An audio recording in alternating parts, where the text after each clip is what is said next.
Programme मेरी आवाज़ के साथ असमत हाशवानी हाजिर है। नाज़रीन, हम कोरोना की लहरें मुख्तलिफ देख चुके, 3 और उसके बाद चौथी। अब अगर हम इस लहर को भी देख लेते हैं और इसका बेहतर तरीके से मुकाबला भी करते हैं, इसके बाद भी सूरत हाल जो है, हमें कोरोना के साथ अब रहना है। हमने हिफाजत भी करनी है, हमारी हुकूमत इस पे काम कर रही है, और इसी के साथ साथ हम देख रहे हैं NCOC का बहुत किरदार है कि ये कमांड कंट्रोल सेंटर जो है किस तरह काम कर रहा है। 500 से ज़ाहिद दिन इसको हो चुके, ना सिर्फ मुल्क के अंदर बल्कि जो हमारे ओवरसीज़ के लोग हैं उनके साथ ही कंट्रीब्यूशन में शामिल है। हमारी पूरी फ्रंट लाइन पे डॉक्टर्स हैं, हमारी मिनिस्ट्री है, हेल्थ मिनिस्ट्री है, और उसी में हम देखते हैं कि हमारे तमाम लोगों के साथ साथ वज़ीर आज़म का बहुत ज़्यादा अहम किरदार है, क्योंकि वो ना सिर्फ पाकिस्तान के वज़ीर आज़म है बल्कि हम देखते हैं कि समाज के हवाले से उनका बड़ा काम है। और फिर उन्हीं में एक बड़ा नाम है डॉक्टर नौशीन हामिद का, पार्लिमानी सेक्रेटरी हैं। बहुत शुक्रिया आपका, आपके पास जब भी हम आए आपसे वक्त लिया, आपने हमें वक्त दिया। डॉक्टर साहब, अब 500 दिन हो गए, 500 दिनों में बहुत ज़्यादा काम हो भी गया, अभी रहता भी है। कितना काम हो गया जिसमें मेरे सुनने वाले, देखने वाले मुतमईन हो सकें कि हमारी कितनी वैक्सीनेशन होगी, किस हद तक हम सेफ हो गए? जी, बिस्मिल्लाहिर्रहमानिर्रहीम। देखिए जी, सबसे पहले तो NCOC का मकसद मैं आपको ज़रूर बताना चाहूँगी कि इस वक्त हमारा मुल्क जो है वो 18वीं तरमीम के तहत चल रहा है, और बहुत से अहम शोबे जो हैं जिसमें सेहत का शोबा है, एजुकेशन का शोबा है, दूसरी सारी चीज़ें वो अब प्रोविंसेस को डिवॉल्व हो गई हुई हैं। अब ये चूँकि एक नेशनल कैलेमिटी थी, नेशनल एक इमरजेंसी थी, तो इसके अंदर एक ऐसे प्लेटफॉर्म की ज़रूरत थी जहाँ पे फेडरल गवर्नमेंट और तमाम प्रोविंसेस एक पेज पर आकर एक प्लेटफॉर्म पे बैठ के म्यूचुअल डिसीजंस करें, क्योंकि ये वबा तो बॉर्डर्स नहीं देखती। इसको नहीं पता कि यहाँ सिंध शुरू होता है, यहाँ बलूचिस्तान होता है, इसने तो पूरे पाकिस्तान को अपनी लपेट में लिया हुआ था। तो उसके लिए हमें ऐसी पॉलिसीज़ चाहिए थी जो कि पूरे मुल्क में अप्लाई हो सकें। तो हमारे पास NCOC के अलावा कोई ऐसा प्लेटफॉर्म नहीं था जहां पर सारी प्रोविंसेस के जो स्टेक होल्डर्स हैं वो सारे एक पेज के ऊपर आएँ और डिस्कशन हो। ऐसे में NCOC ने वो प्लेटफॉर्म प्रोवाइड किया, और जिस दिन से मैं समझती हूँ कि ये हमारी बनी है, ये 500 दिन जो आप खुद बता रहे हैं, कोई एक दिन भी ऐसा नहीं हुआ कि NCOC की मीटिंग नहीं हुई। और इसके अंदर ये बहुत एक हाईली टेक्निकल प्लेटफॉर्म था जिस पे पूरी पाकिस्तान से डेली बेसिस के ऊपर डाटा आता था, इसलिए हम एक ग्लांस के ऊपर हमें पता चलता था कि कौन से शहर में कितने केसेस हैं, कितने हॉस्पिटल में कितने बेड्स ऑक्यूपाइड हैं, कितने वेंटिलेटर्स अवेलेबल हैं, कितने ऑक्यूपाइड हैं। इसी तरह जब ये कितने टेस्ट हुए हैं, कितनी पॉजिटिविटी रेशियो है, तो ये तमाम चीज़ें NCOC के प्लेटफॉर्म से आइडेंटिफाई होती थी। उसी प्लेटफॉर्म पे हॉटस्पॉट्स जो हैं मुल्क भर में आइडेंटिफाई होते थे कि किन इलाकों के अंदर जो है वो इस वक्त कोरोना का रेशियो ज़्यादा है। तो उसकी रोशनी में फिर ये जो आपने स्मार्ट लॉकडाउन्स और दूसरी पॉलिसीज़ देखी हैं वो उसी की रोशनी में बनती थी। तो ये मैं समझती हूँ कि इसने एक बहुत अहम किरदार अदा किया है, और आगे चल के जैसे आप करें मैं आपको वो भी बताऊंगी कि किस तरह से पहले सबसे पहला तो हमारा ये था कि जब ये वबा आई थी तो चूँकि ये वायरस पहली दफ़ा दुनिया में डिस्कवर हुआ था, हमारे पास इसके लिए डायग्नोस्टिक फैसिलिटीज़ नहीं थी।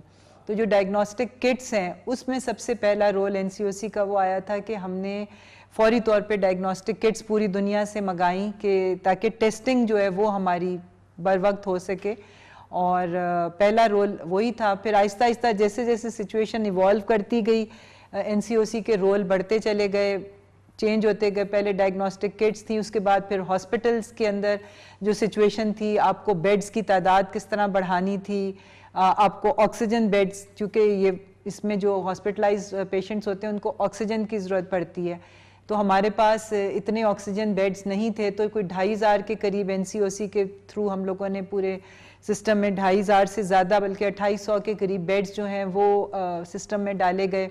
उसके बाद वेंटिलेटर्स जो थे बड़ी महदूद तादाद में पाकिस्तान में मौजूद थे। वेंटिलेटर्स बाहर से मंगवाए गए, चाइना से आए, मुख्तलिफ जगहों से, जहाँ जहाँ से हो सका, वो भी NCOC का किरदार रहा। बिल्कुल ठीक, आपने बहुत बेहतर तरीके से किया और इसका इकरार तमाम पड़ोसी ममालिक से हमारा बेहतर था, दुनिया ने भी इसका एतराफ़ किया। लेकिन कुछ चीज़ें होती हैं कि इब्तदाई तौर पे हमने पहली लहर देख ली, दूसरी देख ली, तीसरी गुजार दी और चौथी में से हम गुज़र रहे हैं। हमें नहीं पता पाँचवीं लहर भी हो सकती है या नहीं पता। मेन चीज़ ये है कि लोग परेशान हो जाते हैं कि जब वैक्सीनेशन की बात आती है, वैक्सीनेशन में अब भी हम देखते हैं कि बहुत सारे लोग जो हैं वो घबराहट का शिकार होते हैं। बहुत सारे तरीके भी इस्तेमाल किए गए। अब वो मज़ीद क्या तरीके हैं कि तेज़ी से इस अमल को हम पूरा कर पाएँ। हम बेहतर तो कर रहे हैं लेकिन तेज़ी से मुकम्मल भी करें। देखिए, मैं समझती हूँ कि काफ़ी हद तक जो है वो इसमें बेहतरी आई है, क्योंकि शुरू की जो पहली करोड़, अब तकरीबन हम 4 करोड़ वैक्सीनेशंस को टच करने वाले हैं। तो पहला करोड़ जो था उसको मुकम्मल करने में 113 दिन लगे थे। दूसरा करोड़ जो है वो हमने 28 दिनों में पूरा किया था और तीसरा करोड़ जो है वो 16 दिन में हुआ था। और अब जो ये चौथा करोड़ है, मैं ये समझती हूँ 16 दिन से भी कम दिनों में ये टारगेट अचीव हो जाएगा, क्योंकि डेली अब 10 लाख से ज़्यादा, किस दिन 11 लाख से ज़्यादा लोग वैक्सीनेट हो रहे हैं। इसके अंदर एक तो ये कि लोगों में कॉन्फिडेंस आया है। जो पहले लोग घबरा रहे थे, एक हेजिटेंसी थी, चूँकि पहली दफ़ा ये वैक्सीन लग रही थी, लोग सामने नहीं आ रहे थे। मगर अब ये जो तादाद बढ़ी है, इसमें हुकूमत की कुछ पॉलिसीज़ हैं जिसकी वजह से ये हमें इसमें इजाफा नज़र आया। उसमें सबसे पहले तो ये कि बहुत सारी चीज़ों के लिए कंपल्सरी कर दिया गया है वैक्सीनेशन सर्टिफिकेट, वैक्सीनेशन लगवाना, ऑफिसेज़ में हाज़िरी को कंडीशनल कर दिया है। आपको सफ़र जो है मुख्तलिफ़ किस्म के हवाई सफ़र हो, रेलवे का सफ़र हो, बसों में सफ़र हो, उसके अंदर वैक्सीनेशन सर्टिफिकेट को कंपल्सरी किया गया है। उसके अलावा मैं समझती हूँ कि और भी मुख्तलिफ, जिधर आपने जाना है, डाइनिंग हॉल्स में जाना है, शादी हॉलों में जाना है, तो आपके लिए वैक्सीनेशन सर्टिफिकेट कंपल्सरी किया गया है। मगर इससे ज़्यादा जो रोल प्ले किया है वो हमारी मोबाइल वैक्सीनेशन ने किया है, कि ये जो इस वक्त इस्लामाबाद में, पंजाब में और अब सिंध गवर्नमेंट ने भी ये इनिशिएटिव लिया है कि डोर टू डोर जाके जो हम वैक्सीनेशंस का अमल शुरू हुआ है, कि यूनियन काउंसिल के लेवल पे उनके गली महलों में जाके, मस्जिदों में ऐलान करा के लोगों को जो वैक्सीनेशन लग रही है। इस वक्त जितनी वैक्सीनेशन, जैसे मैंने आपको बताया कि 10 लाख से ज़्यादा डेली है, इसमें 28% वैक्सीनेशन जो है वो मोबाइल यूनिट्स के थ्रू हो रही है। तो मोबाइल यूनिट्स ने भी बहुत रोल प्ले किया है। और डेली मैं समझती हूँ कि अब सख्तियाँ मज़ीद की जा रही हैं, हुकूमत की तरफ से पाबंदियाँ बढ़ाई जा रही हैं कि आप नॉर्मल ज़िंदगी की तरफ नहीं आ सकेंगे, आप नॉर्मल ज़िंदगी के मुख्तलिफ चीज़ों में हिस्सा नहीं ले सकेंगे अगर आप वैक्सीनेटेड नहीं होंगे। तो ये तमाम चीज़ें हैं जो ये NCOC की बनाई हुई पॉलिसीज़ जो हमारे सामने रोज़ आ जाती हैं, तो इसके ज़रिए अब वैक्सीनेशन का अमल तेज़ हो रहा है। बिल्कुल ठीक है। ये जो आपका कंट्रोल सेंटर है बहुत बेहतर तरीके से काम कर रहा है, जिसमें आप भी शिरकत करते हैं। लेकिन मैडम, जिस तरह आप कहते हैं पहला करोड़, दूसरा, तीसरा, चौथा करोड़, 4 करोड़ तो हो गए, लेकिन हमारे पास 22 करोड़ है। इस 22 करोड़ को हमने वैक्सीनेशन देनी है। इसके अलावा जो तरीके हमने आजमाए वो मद्दे मुकाबल जो कुछ मनफी कुव्वतें हैं वो भी तो अपना रोल प्ले करती हैं। हमारा और हुकूमत का ये बहुत अच्छा एक्शन था। उलमा को शामिल किया, टीचर को शामिल किया, समाजी वर्कर को शामिल किया, पार्टी के टाइगर्स को इस्तेमाल किया। लेकिन इस रिज़ल्ट जो अभी तक आपके पास, आप इससे मुतमईन हैं? देखिए जी, इस वक्त तो मैं समझती हूँ कि ज़ाहिर है हमारा टारगेट, पहले तो मैं आपको बता दूँ, हमारा टारगेट 22 करोड़ नहीं है। इस वक्त दुनिया में जो रेकमेंडेड है वो 18 साल से बड़ी उम्र की पॉपुलेशन को रेकमेंड किया जा रहा है। इससे हमारा टारगेट जो है वो तकरीबन 10-11 करोड़ रह जाता है, कि जिनको एलिजिबल पॉपुलेशन हम कहते हैं। उसमें से भी जो वबा के फैलाव को रोकना होता है वो 70% अगर लोग वैक्सीनेट हो जाएं तो वो फिर आप एक सेफ़ जोन में चले जाते हैं कि आप पाबंदियाँ उठा सकते हैं और ज़िंदगी नॉर्मल की तरफ आ सकती है। तो उसके लिए हमारा पहले टारगेट था 7 करोड़ अवाम को, मतलब 10-11 में से 7 करोड़ अवाम को हमने वैक्सीनेट करना था। उससे वो 70% आबादी, एलिजिबल पॉपुलेशन की हमारी वैक्सीनेट हो जानी थी, हर्ड इम्यूनिटी अचीव हो जाती है और फिर फैलाव जो है वो रुक जाता है। मगर जिस तरह से जो हमारी वैक्सीनेशन की इस वक्त स्पीड है और जो अच्छे रिजल्ट्स हमें मिल रहे हैं, हुकूमत ने अपना टारगेट 7 करोड़ से 8 करोड़ कर दिया है। तो ये आपको बताता है कि इंशाल्लाह ताला, और ये हमारा टारगेट है दिसंबर 2021 तक इसको हमने अचीव करना है। हमें बहुत उम्मीद है कि हम इस टारगेट को भी अचीव करेंगे और शायद इससे बढ़ के भी जो है वो टारगेट्स हम। एक और चीज़ देखनी है जी कि इस्लामाबाद को हमने देखा बड़े अच्छे तरीके से आपने मुख्तलिफ सेक्टर्स में सेंटर बनाए, लोग पढ़े लिखे इजी तरीके से पहुँचे। F9 पार्क का आपका सेंटर बहुत पॉपुलर रहा, बहुत लोगों को वैक्सीनेशन हुई। लेकिन हम अगर कराची की तरफ जाते हैं, हम चारों सूबों के साथ साथ गिलगित बल्तिस्तान और कश्मीर की तरफ जाते हैं, तो कराची में हमें ज़्यादा प्रॉब्लम नज़र आता है, लंबी लंबी लाइनें हैं वहाँ पे अभी भी वैक्सीनेशन का। एक और जो मनफी अंसर सामने आया कि कुछ लोग इस तरह की सोचते हैं कि हमने वैक्सीनेशन भी नहीं करानी, सर्टिफिकेट भी बड़ा ज़रूरी है, तो उसके लिए वो मनफी ज़राए भी इस्तेमाल करते हैं और कहीं कहीं पे वो लोग पकड़े भी जाएँ। जी बिल्कुल, एक किसी किस्म का जो गैंग ही मैं कहूँगी कि वो FIA ने उसको पकड़ा है और उसकी रिपोर्ट FIA के पास गई और उन्होंने उसके बारे में इन्वेस्टिगेशंस करें। दूसरा, कुछ लोगों ने ये तरीका, बिल्कुल आप दुरुस्त कह रहे हैं कि वो वैक्सीनेशन सेंटर पे जाते थे, अपने आप को रजिस्टर करवाते थे। जब उनकी रजिस्ट्रेशन हो जाती थी तो जो अगला मरहला होता था कि उस कमरे तक जाना जहाँ वैक्सीन लगती है, वो उसको बाईपास करके वहीं से बाहर वापस चले जाते थे। तो ये भी हुआ है कि वो रजिस्टर हो जाते थे, वेबसाइट पे उनका निम्स का जो हमारा है उस पे नाम आ जाता था, मगर उनको वैक्सीन नहीं लगती थी। ये चीज़ नोटिस में आई है और अब इसको फुल प्रूफ बनाने के लिए कि रजिस्ट्रेशन जिसकी हो वो इंश्योर किया जाए कि वो वैक्सीन लगवाए बगैर सेंटर से बाहर नहीं निकल सकता। तो ये थोड़ी सी होती हैं इस तरह की चीज़ें, मगर जहाँ जहाँ पे हमें रिपोर्ट मिल रही है उस गैप को क्लोज करने की कोशिश की। एक और डॉक्टर साहब, मैं चूँकि आपको करोड़ों लोग देख भी रहे हैं, सुन भी रहे हैं और आपकी बात को वो बहुत फॉलो भी करते हैं, आपकी एक जिम्मेदार पोजीशन है। एक नुक्ता जो वाजे करना है कि जब मैंने वैक्सीनेशन ही नहीं कराई तो मैं तो कितने ही सर्टिफिकेट ले लूं, जब मेरी चेकिंग होगी तो मेरी बॉडी बता देगी कि मैं वैक्सीनेशन मैंने नहीं कराई। तो इस नुक्ते को ज़रा वाजे कर ताकि लोगों के जहनों से ये चीज़ निकल जाए, क्योंकि सादा लोगों को चंद लोग पकड़ते हैं, पैसे लेके और कह देते हैं कि जी हाँ ये ले लें सर्टिफिकेट। जी देखिए, ये मैं समझती हूँ कि इस वक्त वैक्सीनेट करवाना हमारा एक कौमी फरीज़ा है और अगर आप एक मुहिब वतन पाकिस्तानी हैं तो ये आपका फ़र्ज़ भी है और आपकी मतलब है कि एक मॉरल ऑब्लिगेशन है कि आप अपने आप को वैक्सीनेट कराएं।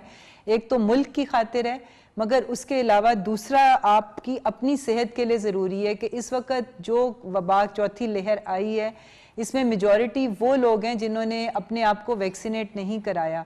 अगर वैक्सीनेशन हुई हो तो मैं ये तो नहीं कहती कि वो इन्फेक्ट नहीं होते, मगर अगर उनको इन्फेक्शन होती भी है तो बहुत माइल्ड फॉर्म की होती है, सिम्टम्स ही बहुत हल्के फुल्के होते हैं और वो जल्दी रिकवर कर जाते हैं और उनको हॉस्पिटलाइजेशन की ज़रूरत नहीं पड़ती। इस वक्त जितने लोग हॉस्पिटल में पड़े हुए हैं वो सब वो लोग हैं जिन्होंने वैक्सीनेशन कराई नहीं है। तो अगर आप नहीं कराएंगे तो बीमारी आपको ज़्यादा सिवियर भी होगी और हॉस्पिटलाइजेशन की ज़रूरत भी पड़ेगी, और अगर आपने वैक्सीनेट कराया होगा तो इंशाल्लाह अव्वल तो आपको कोविड होगा नहीं, और अगर हुआ भी, अगर आपने कैच भी किया तो बहुत माइल्ड सिम्टम्स के साथ। तो इसलिए ये आपकी अपनी सेहत के लिए भी बेहतर है कि आप करवाएं। डॉक्टर साहब, ये छोटी छोटी चीज़ें हैं लेकिन हम चाहते हैं कि इसकी वजाहत इसलिए ज़रूरी है ताकि लोगों तक वो सच पहुंच सके, सही बात पहुंचे, उसके मुताबिक वो चलें, अपनी फैमिली को लेके चलें। जिस तरह एक और चीज़ हम कहते हैं कि ये जी चाइना की वैक्सीन है, ये जी यूरोप की वैक्सीन है, ये अमेरिका की है, ये बरतानिया की है, इसके लिए लोगों के जहन में बड़ा एक कन्फ्यूजन सी आ जाती है कि शायद मैंने ये नहीं कराई तो मुझे एंट्री नहीं मिलेगी। इस पे को थोड़ा सा वजाहत करते हैं। जी देखें, इस वक्त पाकिस्तान में जितनी भी वैक्सीन यूज़ हो रही हैं, 3 उसमें से चाइनीज़ हैं, साइनोफार्म है, साइनोवैक है, कैंसिनो बायो है जो पाकवैक के नाम से भी मिल रही है, एक रशियन वैक्सीन है स्पुतनिक है, और एक UK की है एस्ट्राजेनेका, और अमेरिका की फाइज़र मॉडर्ना। यहाँ मैं आपको ये बता दूँ कि तमाम वैक्सीन्स जो हैं वो इफ़ेक्टिव हैं। हमारा सबसे पहली प्रायोरिटी है कि हम अपनी सेहत का और अपने इस वबा के फैलाव को रोकने के लिए हम जल्द से जल्द अपने आप को वैक्सीनेट कराएं, और उसमें ये सारी वैक्सीन्स जो हैं ये इफ़ेक्टिव हैं, सारी काम कर रही हैं। ये थोड़ा सा दुनिया में एक पॉलिटिकल जो जियो पॉलिटिक्स जिसको आप कहते हैं कि वो है कि जी वो UK वाले कह रहे हैं हमने चाइनीज़ को नहीं मानना, चाइनीज़ कह रहे हैं हमने रशियन को नहीं मानना, तो ये सिर्फ एक पॉलिटिक्स है। अदरवाइज वैक्सीन्स सारी काम कर रही हैं, सारी इफेक्टिव हैं, सबकी एफिकेसी, सबकी सेफ्टी जो है पाकिस्तान गवर्नमेंट ने इंश्योर की है। देखिए, मैं समझती हूँ कि ये मुल्क दुश्मन अनासिर होते हैं कि आज इसी किस्म के अनासिर की वजह से पोलियो जैसा मर्ज जो पूरी दुनिया में ख़त्म हो चुका है, तो आज बच्चों को 2 कतरे, जो बिल्कुल सेफ़ वैक्सीन है पोलियो की, वो पिलाते हुए लोग घबराते हैं, क्योंकि उसके बारे में भी इसी किस्म का मनफी वो प्रोपेगेंडा था। तो अभी जो कोविड की वैक्सीन के लिए भी कर रहे हैं, मैं समझती हूँ वो किसी तरह से भी मुल्क के हमदर्द नहीं है, वो लोगों को मिसगाइड कर रहे हैं।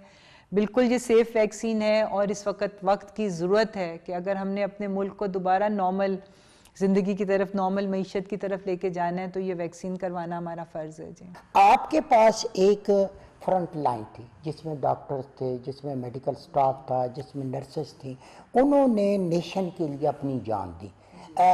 आपने उनको क्या रिटर्न किया, किस तरीके से उनको याद रखा? और फिर उसके अलावा जो नई पौध आ रही है, जो इस फाइट में आपके साथ शामिल है, उनकी तालीम और तरबियत भी साथ साथ हो रही है, कोर्सेज हो रहे हैं ताकि आने वाले वक्त में बेहतर रिजल्ट लें? देखिए जी, ये चूँकि वबा पहली दफ़ा आई थी और इस किस्म की जो चीज़ थी जिसके अंदर आपको स्पेशल प्रोटेक्टिव इक्विपमेंट की ज़रूरत होती है, स्पेशल इसकी माहौल आपको चाहिए होता है हॉस्पिटल्स के अंदर, तो हमारे डॉक्टर्स इसके लिए ट्रेंड नहीं थे, स्पेशली यंग डॉक्टर्स हमारे ट्रेंड नहीं थे। तो चाइना से टीम्स आई थी जिन्होंने हमारे जो फ्रंट लाइन के यंग डॉक्टर्स हैं उनको पूरी ट्रेनिंग दी थी कि आपने किस तरीके से ये प्रोटेक्टिव इक्विपमेंट कैसे इस्तेमाल करनी है, आपने इस वबा को किन प्रोटोकॉल्स के साथ डील करना है। तो इनकी बाकायदा ट्रेनिंग्स करवाई गई थी ताकि वो एजुकेट होते, क्योंकि हमने कभी भी इस किस्म की कोई चीज़ देखी नहीं थी अपनी लाइफ टाइम्स में। तो बिल्कुल जहाँ जहाँ पर सपोर्ट की ज़रूरत पड़ती है, हुकूमत जिस लेवल के ऊपर भी होता है, और आपने देखा है कि हुकूमत मुख्तलिफ पैकेजेस भी मुख्तलिफ किस्म के जो तबकात हैं उनके लिए दे रहे हैं, किसानों को भी दिया है, स्टूडेंट्स को भी दिया है, दुकानदारों को भी दिया है, छोटे ट्रेडर्स को भी दिया है। तो जहाँ जहाँ हुकूमत से हो सकता है वो सपोर्ट मैकेनिज़्म जो है उनका फंक्शनल है। हमारे पास वैक्सीनेशन की किसी किस्म की कमी तो नहीं है और हम इस डिमांड को पूरा करने के लिए इक़दाम करके बैठे हुए हैं। नहीं, बिल्कुल देखें जी, ये मेरे पास डेटा मौजूद है, तकरीबन 5 करोड़ डोजेज़ के करीब जो है वो हम पाकिस्तान में इस वक्त पहुंच चुकी हुई हैं, और इसमें आने वाले दिनों में जो है वो तकरीबन 21 मिलियन फाइज़र की डोजेज़ भी कुछ दिनों में हमारे पास पहुंच जाएंगी। तो ये मैं समझती हूँ कि जैसे जैसे ज़रूरत पड़ रही है, पाकिस्तान गवर्नमेंट ने एग्रीमेंट्स किए हुए हैं और दफ़तन फ़वक्तन वो जो वैक्सीन्स हैं वो पाकिस्तान पहुँच रही हैं। आखिर में डॉक्टर साहब, ये जो हेल्थ कार्ड है आपका, हेल्थ कार्ड कहाँ तक पहुँचा? ताकि बहुत सारे लोग सिर्फ इसलिए इलाज नहीं करते कि उनके पास वसाइल नहीं होते। हेल्थ कार्ड पे थोड़ी सी, क्योंकि ये भी इस वबा के खिलाफ एक बड़ा कारनामा है। देखिए, हेल्थ कार्ड जो है वो इस वक्त जो फेडरल गवर्नमेंट के प्लेटफॉर्म से इस्लामाबाद के लिए यूनिवर्सल हेल्थ कार्ड अनाउंस कर दिया गया है कि इस्लामाबाद के हर शहरी को, हर वो शहरी जिसके पास इस्लामाबाद के एड्रेस का आईडी कार्ड है उसको मिलेगा। आज़ाद जम्मू कश्मीर में और जीबी में ये तो फेडरल गवर्नमेंट दे रही है। इसके अलावा सिंध में थरपारकर के एरिया को पूरा फेडरल गवर्नमेंट ने कवर किया है।